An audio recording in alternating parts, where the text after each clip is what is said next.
Hello friends, मैं शोभना यादव फिर से अपने यूट्यूब चैनल मैराथन क्लासेस पे आपका हार्दिक अभिनंदन करती हूँ।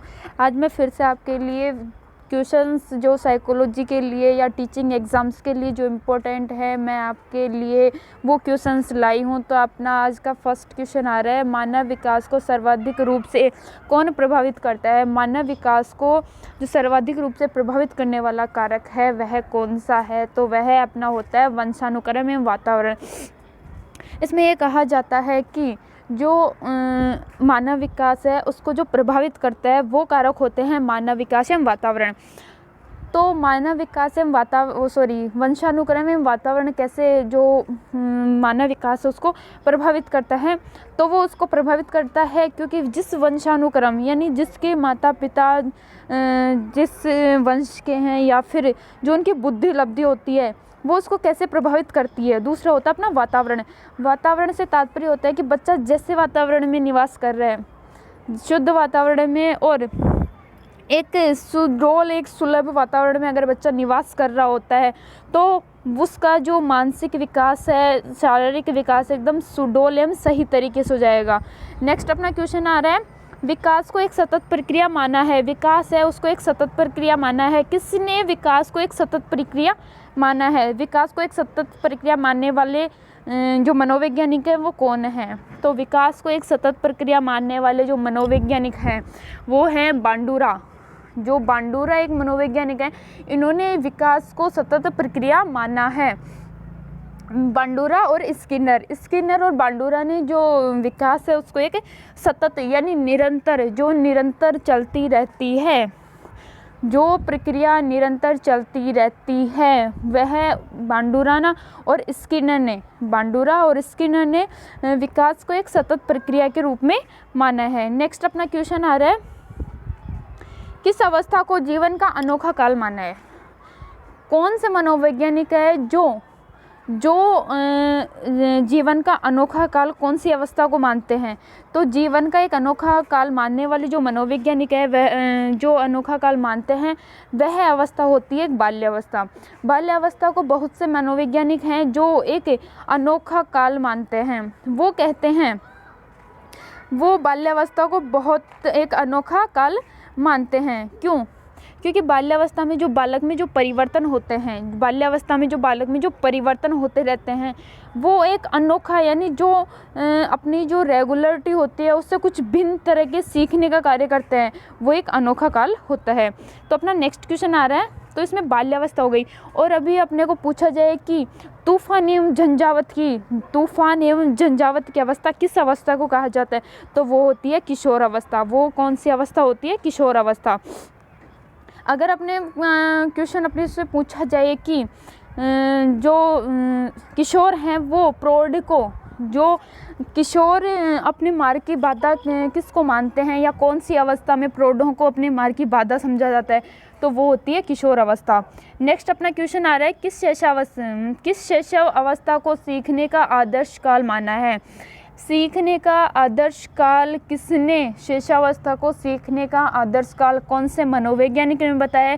तो वो बताया है वैलेंटाइन जो महोदय हैं, जो मनोवैज्ञानिक हैं, इन्होंने जो शैशवावस्था को सीखने का आदर्श काल बताया है। नेक्स्ट क्वेश्चन अपना आ रहा है, किशोर अवस्था बड़े संघर्ष, तनाव एवं तूफान और विरोध की अवस्था है। यह कथन किसने कहा था? तो यह कथन कहा था स्टैनली हॉल महोदय ने। स्टैनली हॉल महोदय ने बताया था किशोर अवस्था बड़े संघर्ष, तनाव, तूफान एवं विरोध की अवस्था है। इसी अवस्था में बच्चा प्रौढ़ों को अपने मार्ग की बाधा समझता है। तो यह एक बड़े संघर्ष, तूफान एवं विरोध की अवस्था होती है, यह कहा था स्टैनली हॉल महोदय ने। तो किशोर अवस्था जीवन का अनोखा काल कहा जाता है बाल्यावस्था को, और किशोर जो तूफान एवं झंझावत या बड़े संघर्ष की जो अवस्था होती है वो होती है किशोर अवस्था। नेक्स्ट अपना क्वेश्चन आ रहा है, मानव शिशु की भाषा द्वारा संवाद प्रेषण। जो मानव शिशु है उसकी भाषा द्वारा जो संवाद यानी आपस में जो बातचीत होती है वह किस आयु से प्रारंभ होता है? तो वह होता है 3 वर्ष की आयु से, क्योंकि 2 वर्ष की आयु में बालक शैशवावस्था को पार कर जाता है। दो वर्ष की अवस्था में बालक शेषावस्था को पार कर जाता है, और 2 वर्ष के बाद जब तीसरी अवस्था में बालक ढलने लगता है तो वह संवाद एवं संप्रेक्षण करने लगता है। संवाद एवं संप्रेक्षण करने लगता है। संवाद एवं संप्रेक्षण उस स्थिति को कहा जाता है जिसमें बालक स्वयं के जो अनुभव हैं, जो स्वयं के जो कार्यकलाप हैं, स्वयं की जो भाषा है, उसका जो आदान प्रदान करने लगता है। उस अवस्था को यह अवस्था 3 वर्ष की होती है, और शेष अवस्था को पार करने के बाद बालक जो संवाद प्रेषण करना स्टार्ट करता है। नेक्स्ट क्वेश्चन अपना आ रहा है, बच्चों में बौद्धिक विकास की अवस्थाओं की पहचान किसके द्वारा की गई? बच्चों में जो बौद्धिक विकास है उसकी जो पहचान है वह किसके द्वारा की गई? तो वह की गई थी पियाजे द्वारा। जीन पियाजे एक संज्ञानवादी मनोवैज्ञानिक थे। संज्ञानवादी, ये स्विट्जरलैंड के रहने वाले थे, और इन्होंने बालकों में 4 अवस्था बताई है, जो बौद्धिक विकास की 4 अवस्था बताई हैं। इन्होंने पहली अवस्था बताई है संवेदी पेशी अवस्था, दूसरी बताई है मूर्तगामक अवस्था, तीसरी बताई है गामक अवस्था, और चौथी बताई है औपचारिक संक्रियात्मक अवस्था। तो पियाजे द्वारा जो बौद्धिक विकास है उसकी, बच्चों में जो बौद्धिक विकास है उसके अनुसार उन्होंने 4 अवस्थाएं बताई है। नेक्स्ट अपना क्वेश्चन आ रहा है, दूसरे वर्ष के अंत तक शिशु का कितना विकास हो जाता है, या दूसरे वर्ष तक शिशु का कितना हो जाता है, कितने शब्दों का विकास हो जाता है? कितने शब्दों का विकास हो जाता है? तो बालक में 100 शब्दों का विकास हो जाता है। जब बालक शेषावस्था को पार करता है तो बालक में 100 शब्दों का विकास हो जाता है। नेक्स्ट अपना क्वेश्चन आ रहा है, शर्म तथा गर्व जैसी भावना, शर्म और गर्व जैसी भावना का विकास किस अवस्था में होता है? शर्म और गर्व जैसी भावना का विकास, शर्म का अर्थ होता है यदि बालक को कुछ कहा जाए, इंग्लिश में अपन उसको इरिटेट बोल सकते हैं। अगर बालक खुद में शर्म महसूस करता है, या फिर खुद में घुटन महसूस करता है, या किसी कार्य को करने के बाद वह उसको गलत या फिर उसमें कमी महसूस करता है, तो उस अवस्था में यदि कोई बालकों को कुछ कहा जाता है तो बालकों में जो शर्म होती है वो, और गर्व यानी किसी कार्य को करने के बाद यदि कोई कार्य करने के बाद बालकों को उस कार्य के प्रति जो त्रुटि या फिर जो जिज्ञासा, जो अपनी जिज्ञासा के प्रति जो कार्य करते हैं, उसके बाद उनको जो बताया जाता है कि तुमने ये कार्य बहुत अच्छे से किया है, तो वो उसमें गर्व की भावना हो गई। और गर्व की और शर्म की भावना का विकास होता है बाल्यावस्था में, क्योंकि शेषावस्था में बच्चा गर्व और शर्म जैसी भावनाओं का विकास नहीं हो पाता, तो ये होता है बाल्यावस्था में। हाँ, बिल्कुल ठीक है, बाल्यावस्था में। नेक्स्ट क्वेश्चन अपना आ रहा है आज का, किस अवस्था में बच्चों अपने समवयस्क समूह के सक्रिय सदस्य हो जाते हैं? किस अवस्था में बच्चे, यानी कौन सी अवस्था में बालक अपने समवयस्क यानी समान आयु के जो बच्चे होते हैं वो सक्रिय सदस्य बन जाते हैं? तो वो होता है अपनी किशोर अवस्था में। किशोर अवस्था कौन से 12 से कोई मनोवैज्ञानिक है जो इनको 12 से 18 वर्ष तक बताते हैं, कोई है 14 से 21 साल तक बताते हैं। तो किशोर अवस्था में जो समवयस्क हैं वो अपने जो समूह होता है उसके सक्रिय सदस्य बन जाते हैं। नेक्स्ट क्वेश्चन अपना आ रहा है आज का, परिपक्वता का संबंध किससे है? परिपक्वता क्या होती है? किसी कार्य को करने में यदि किसी कार्य को करने में बच्चा परिपक्व है यानी सफल हो जाता है, परिपक्वता यानी उनका विकास एक अच्छे तरीके से हो जाता है विकास से। तो परिपक्वता किससे संबंधित है? परिपक्वता कब आती है? जब विकास होता है। और विकास कब होगा? जब बालक की आयु बढ़ेगी या फिर बालक अधिगम करेगा, तो बालक का विकास बढ़ेगा, और विकास बढ़ने के साथ साथ परिपक्वता बढ़ती है। और ऐसे अपन देखा जाए परिपक्वता के साथ ही अधिगम का विकास होता है।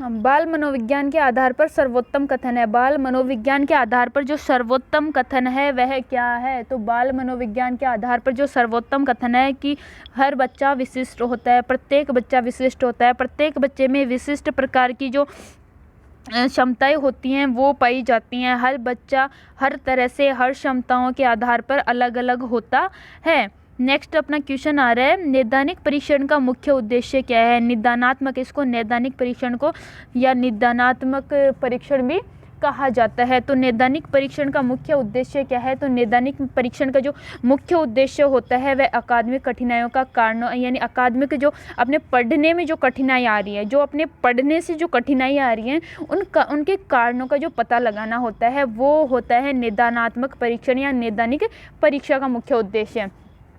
अपन इसको इसके तौर पे देख सकते हैं। मैं आपको एक बार डेफिनेट कर देती हूँ इसके बारे में कि निदानात्मक और उपचारात्मक दो प्रकार के परीक्षण होते हैं। एक होता है निदानात्मक, दूसरा होता है उपचारात्मक। दो परीक्षण होते हैं, ठीक है।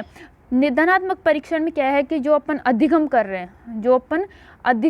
हैं, और उस अधिगम को अपने को करते समय जो कठिनाइयाँ हो रही हैं, उन अधिगम करते समय जो अपने कठिनाइयाँ हो रही हैं, उन कठिनाइयों के बारे में कारणों का जो पता लगाना, जो मतलब कठिनाइयाँ किस वजह से आ रही हैं, इसके कारण क्या है, उन कारणों का पता लगाना।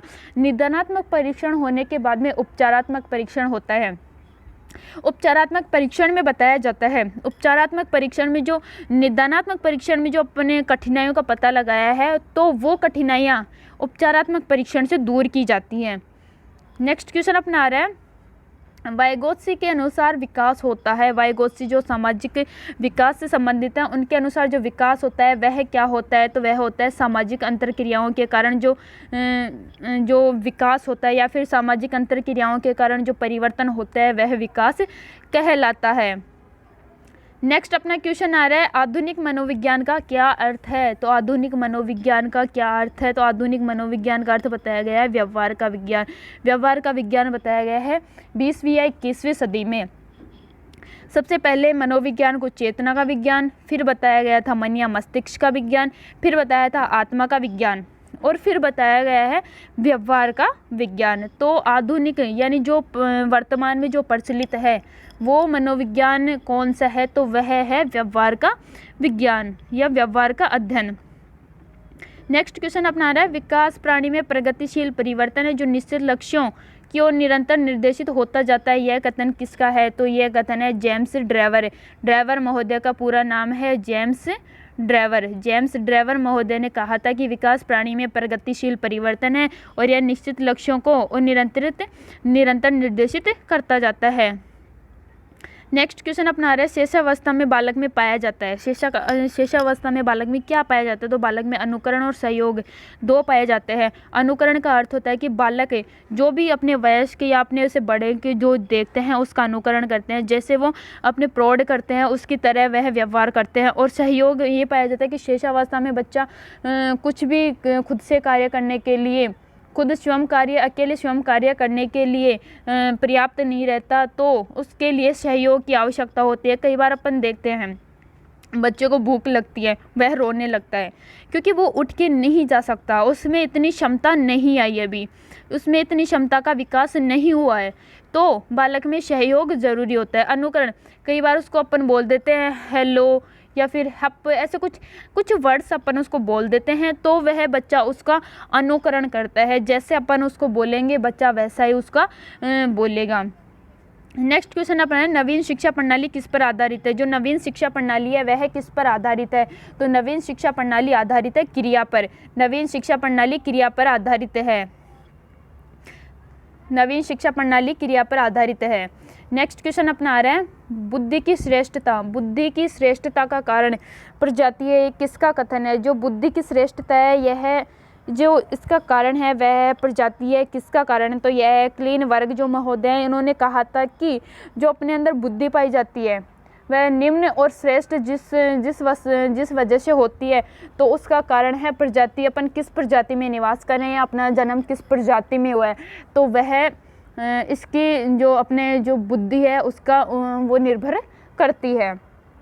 नेक्स्ट क्वेश्चन है अपना, वुडवर्थ चिंतन के कितने तत्व बताए? वुडवर्थ जो महोदय हैं उन्होंने चिंतन के कितने तत्व बताए? तो इन्होंने चिंतन के 5 तत्व बताए हैं।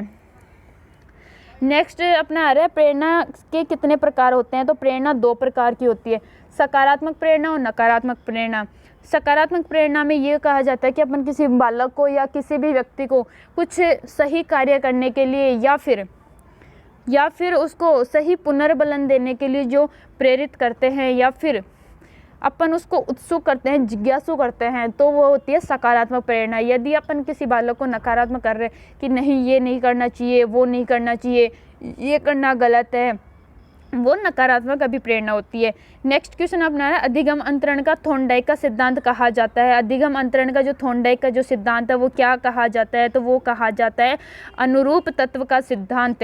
यदि मैं आपको बता देती हूँ कि जो अधिगम का जो सिद्धांत है जो थॉर्नडाइक ने दिया था, वो दिया था त्रुटि एवं प्रयास का सिद्धांत, प्रयास एवं त्रुटि का सिद्धांत।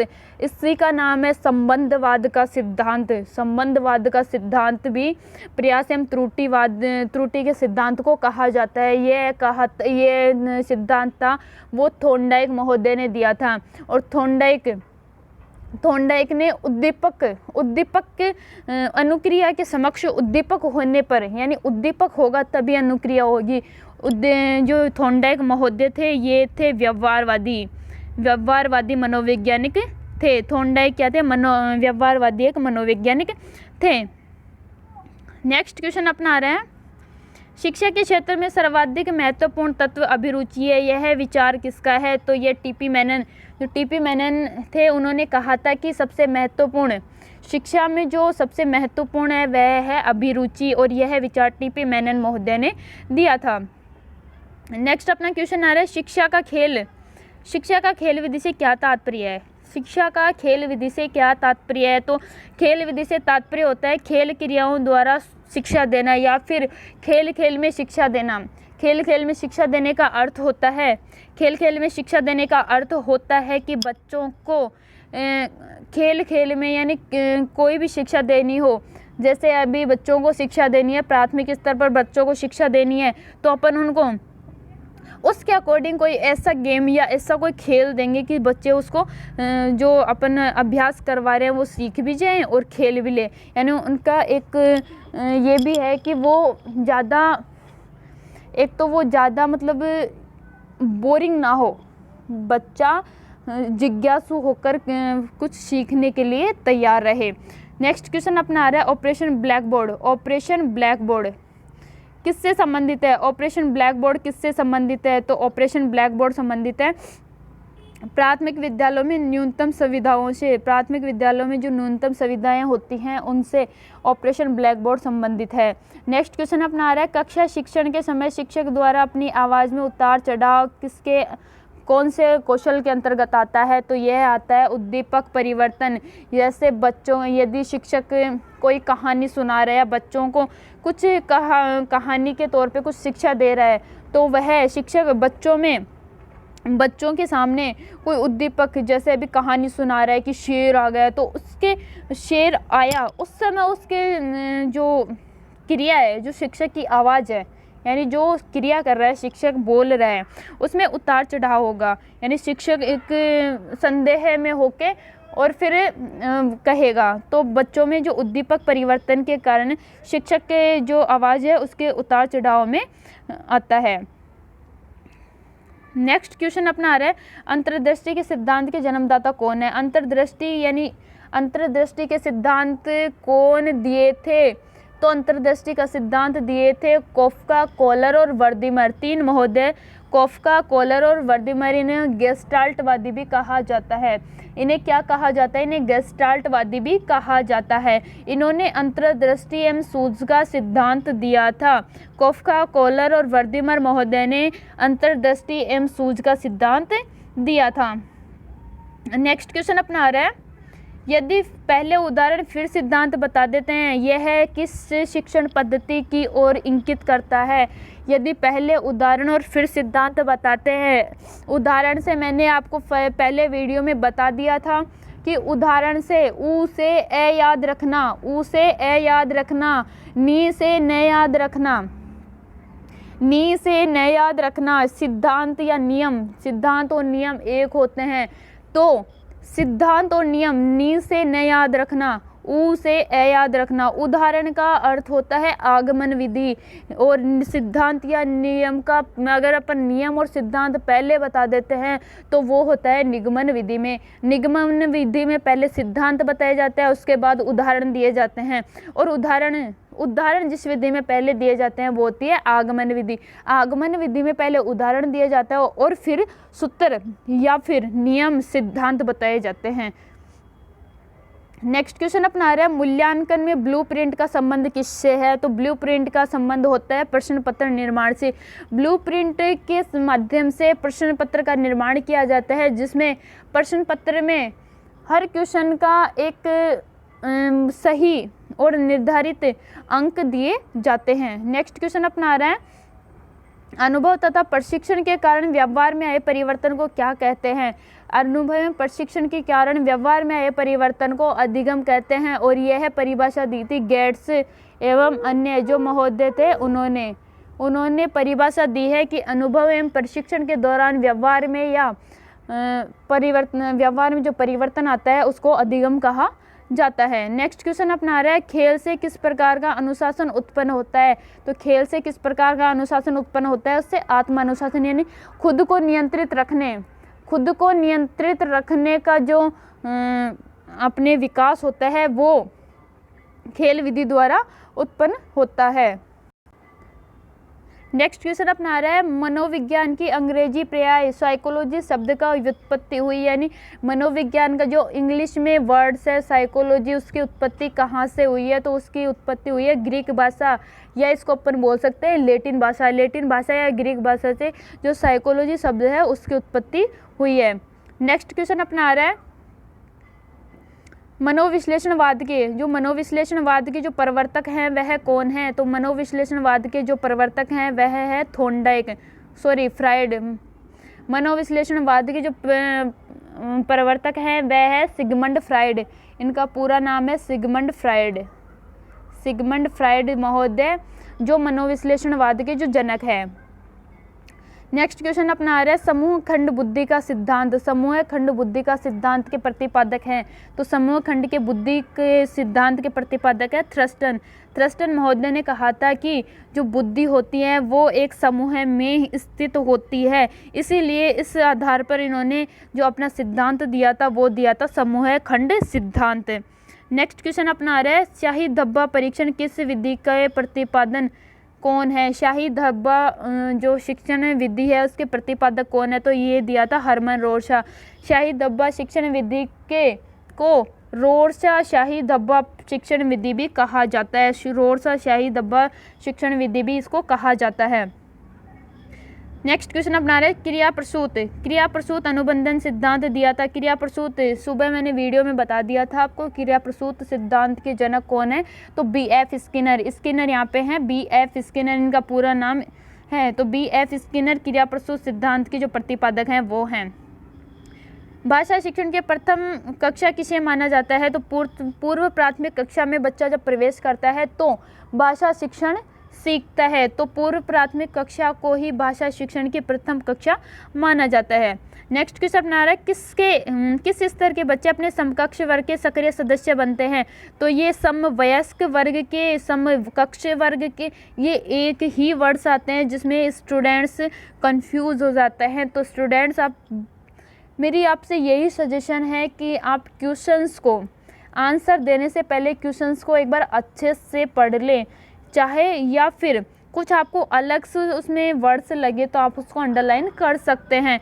तो जिसमें समवयस्क वर्ग के जो सक्रिय सदस्य बनते हैं वो होते हैं किशोर अवस्था में बच्चा अपने जो समूह है उसका जो सक्रिय सदस्य बन जाता है।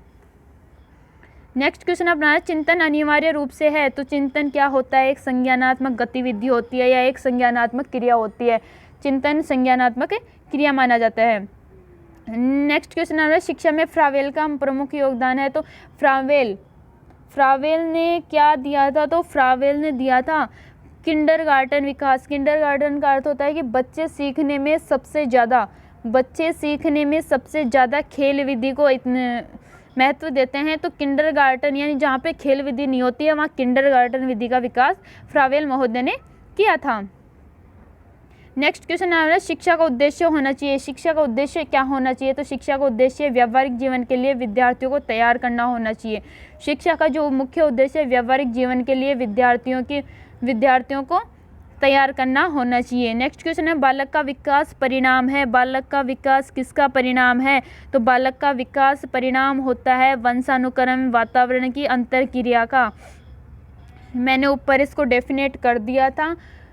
नेक्स्ट क्वेश्चन अपना रहा है आपकी कक्षा में एक छात्र देर से आता है तो आप क्या करेंगे? उसका कारण जानने की चेष्टा करेंगे। सिंपल सा क्वेश्चन है, अगर वो लेट आया तो उसके क्या कारण हो सकते हैं, तो उसके कारणों की जानकारी करने की चेष्टा करेंगे। नेक्स्ट क्वेश्चन अपना रहे व्यक्तिगत शिक्षार्थी एक दूसरे के विकास की दर में कैसे होते हैं? तो व्यक्तिगत शिक्षार्थी यानी हर व्यक्ति अपने विकास की दर में अलग अलग होते हैं। सिंपल सी बात है कि सबका विकास अलग अलग तरह से होता है। नेक्स्ट क्वेश्चन अपना रहा है कौन सा सीखना स्थायी होता है? तो समझकर सीखना। रटंत प्रक्रिया अपन रटने के बाद अपन उसको जल्दी से भूल जाते हैं, लेकिन अगर समझी हुई चीज़ होती है वो अपने को लंबे टाइम तक याद रहती है। तो समझकर सीखना स्थायी हो जाता है। क्रियात्मक अनुसंधान का उद्देश्य क्या है? तो क्रियात्मक अनुसंधान का उद्देश्य विद्यालय की कक्षा की शैक्षिक कार्य प्रणाली में सुधार लाना। क्रियात्मक अनुसंधान का उद्देश्य होता है विद्यालय की कक्षा में शैक्षिक कार्य प्रणाली में सुधार लाना होता है। कोहलबर्ग का विकास सिद्धांत किससे संबंधित है? तो कोहलबर्ग का जो विकास सिद्धांत है नैतिक विकास सिद्धांत बांडुरा और वायस्को ने दिया था जो सामाजिक सिद्धांत, और लेविन महोदय ने दिया था क्षेत्रीय अधिगम का सिद्धांत, और जो कोहलबर्ग महोदय थे इन्होंने नैतिक विकास से संबंधित सिद्धांत दिया है। जिन इच्छाओं की पूर्ति नहीं होती उनका भंडारण गृह होता है। ईदम ये अपने मन का एक हिस्सा होता है। इसको 3 भागों में बांटा गया है मन को, ईदम, अहम और परम अहम। ईदम, अहम और परम अहम 3 भागों में बांटा गया है। तो जहाँ अपनी इच्छाएं पूरी नहीं होती वो ईदम में होती हैं, और अपने जो सोच समझकर कार्य करते हैं वो अपने परम अहम से होते हैं।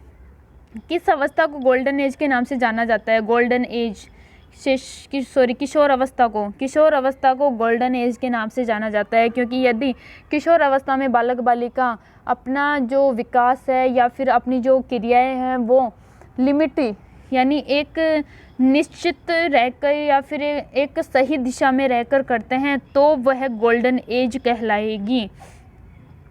नेक्स्ट क्वेश्चन आ रहा है बच्चों की पढ़ाई आरंभ करने की आदर्श आयु। तो आदर्श आयु 6 वर्ष, क्योंकि 5 वर्ष में बच्चों का विद्यालय में प्रवेश लिया जाता है। 6 से 14 वर्ष तक के बालक बालिकाओं को शिक्षा देने का अधिकार किस संशोधन द्वारा जोड़ा गया? तो ये जोड़ा गया था 86वें संविधान संशोधन। 86वें संविधान संशोधन द्वारा ये जोड़ा गया था।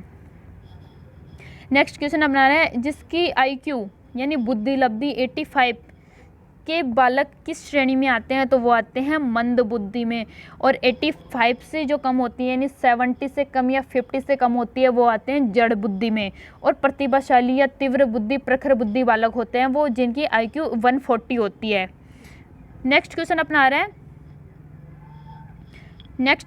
आज का आ रहा है अंतर्मुखी और बहिर्मुखी एवं उभयमुखी का वर्गीकरण किसके द्वारा दिया गया? तो ये दिया था युंग या जुंग भी कहा जाता है इनको। कहीं कहीं पर जुंग भी मिलता है, कई बुक्स में आपको जुंग मिलेगा, कई बुक्स में आपको युंग मिलेगा, तो कंफ्यूज होने की ज़रूरत नहीं है। अंतर्मुखी बहिर्मुखी और उभयमुखी जो व्यक्तित्व का वर्गीकरण किया था वो किया था युंग या जुंग महोदय द्वारा। विकृत लिखावट से संबंधित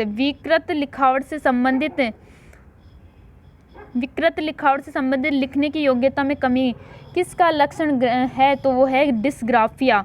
अगर पढ़ने में अपन जो योग्यता है उसमें कमी है तो वो होती है डिसलेक्सिया। डिसलेक्सिया पढ़ने में होती है और डिस्ग्राफिया लिखने में होती है। बुद्धि है, बुद्धि क्या है? बुद्धि को क्या कहा जाता है? तो बुद्धि को कहा जाता है सामर्थ्य एवं का एक समुच्चय, यानी एक किसी समस्या को समाधान करने की एक तकनीक। नेक्स्ट क्वेश्चन अपना है वाइगोत्स्की के अनुसार बच्चे सीखते हैं। तो बच्चे सीखते हैं वयस्कों एवं समवयस्कों, यानी अपने से बड़े और अपनी एज वाले जो व्यक्ति होते हैं उनसे परस्पर क्रिया के द्वारा सीखते हैं। नेक्स्ट क्वेश्चन अपना आ रहा है, गिलफोर्ड के द्वारा प्रतिपादित बौद्धिकता संरचना के मॉडल में कितने तत्वों को शामिल किया गया है? तो इनके द्वारा जो तत्व शामिल किए गए हैं वो 180 हैं। पहले इन्होंने दिया था 150, उसके बाद इन्होंने सबसे पहले इन्होंने दिया था 120, लेकिन बाद में इन्होंने संशोधन किया और 150 किया, और उसके बाद में लास्ट में संशोधन करके 180 कर दिया। तो अगर आधुनिक रूप से या फिर सामान्य तौर पर पूछे कि जो गिलफोर्ड द्वारा दिए गए बुद्धि में जो कितने तत्व हैं, तो वो हैं 180। अल्बर्ट बांडुरा संबंधित है। अल्बर्ट बांडुरा किससे संबंधित है? तो वो होते हैं शाब्दिक अधिगम से संबंधित हैं। नेक्स्ट क्वेश्चन आ रहा है, बुद्धि लब्धि मापन के जन्मदाता है। बुद्धि लब्धि मापन के जन्मदाता क्या कौन है? टर्मन। क्योंकि बुद्धि लब्धि जो मापने का सूत्र दिया था, मानसिक आयु बटे वास्तविक आयु इंटू 100, मानसिक आयु बटे वास्तविक आयु इंटू 100, ये दिया था टर्मन महोदय ने। तो बुद्धि लब्धि मापन के जो जन्मदाता हैं वो टर्मन महोदय हैं। अपना आज का लास्ट क्वेश्चन आ रहा है, एनसीटीई का पूर्ण रूप क्या है? एनसीटीई का पूर्ण रूप क्या है? तो ये है national council of teacher education. NCTE का पूर्ण रूप क्या है? तो national council of teacher education. So students, अगर आपने अभी तक मेरे YouTube channel marathon classes Jaipur को भी सब्सक्राइब नहीं किया तो सब्सक्राइब कर ले, और प्लीज़ पास में लगे बेल आइकन को ज़रूर प्रेस करें, क्योंकि जो मैं जिस बेस पे आपको क्वेश्चन दे रही हूँ या जिस बेस से आपको क्वेश्चन बता रही हूँ वो एग्ज़ाम्स में पूछे गए हैं, वो एग्ज़ाम्स में रिपीट हुए हैं। तो आप ऐसे नए वीडियोज़ या नए क्वेश्चंस देखने के लिए मेरे मैराथन क्लासेज यूट्यूब चैनल को ज़रूर सब्सक्राइब करें, लाइक करें, शेयर करें, कमेंट करें।